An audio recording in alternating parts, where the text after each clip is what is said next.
Hey, in this video, I'm talking about following up on your surveys and the things that you can learn from them. I had just gotten back in the truck from looking at one property where the survey was completed, and I had just gotten information on another survey in another state on a tract that we had bought. So let's see what we learn when you follow up on surveys.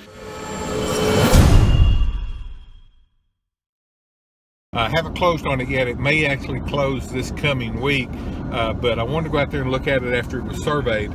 The acreage, I wasn't having it surveyed because I was uncomfortable with the acreage.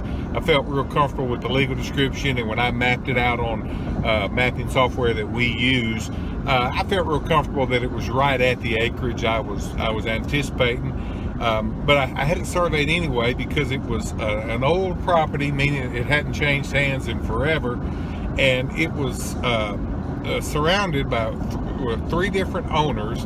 There was a highway on one side, so then three different owners, north, south, and on the west side, and there were no markings on the ground, and so it was real difficult for somebody to come in there and be able to identify where their boundary lines are.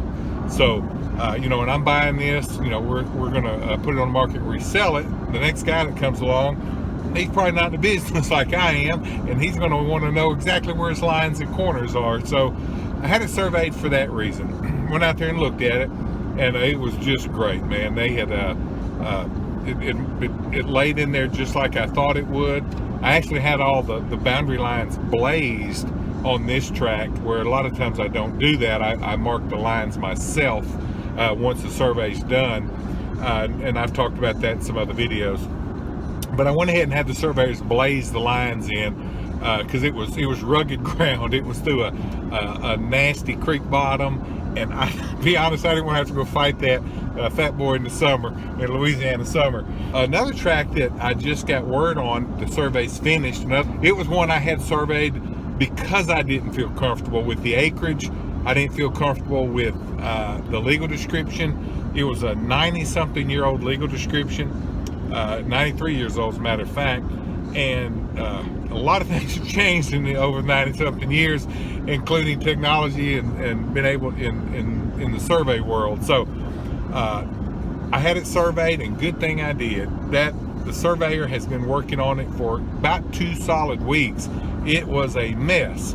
It turned out to be the acreage was about what we anticipated it being, but the markings on the ground, the markings that were there on the property with adjoining landowners were off considerably. So the new survey put new lines on the ground, got a real rock solid legal description, and we'll be able to sell that with no problem. If I would have bought that property the way it was and then tried to resell it, I probably would have ended up with a mess with the next buyer because the lines were wrong on the ground, the legal description was funky, and this new survey, even though it was going to be a little bit expensive, was definitely worth the money on this deal to get all that done. So I just want to do this video just to give you a little more insight on what I have talked about in other survey videos.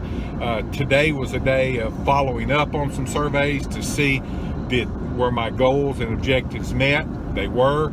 The survey, my gut was confirmed on that other tract where I felt like it definitely needed a survey, even though it had markings on the ground. Good thing we had that survey. So I don't always get a survey. You'll find that out if you read any of my books or see in my other videos.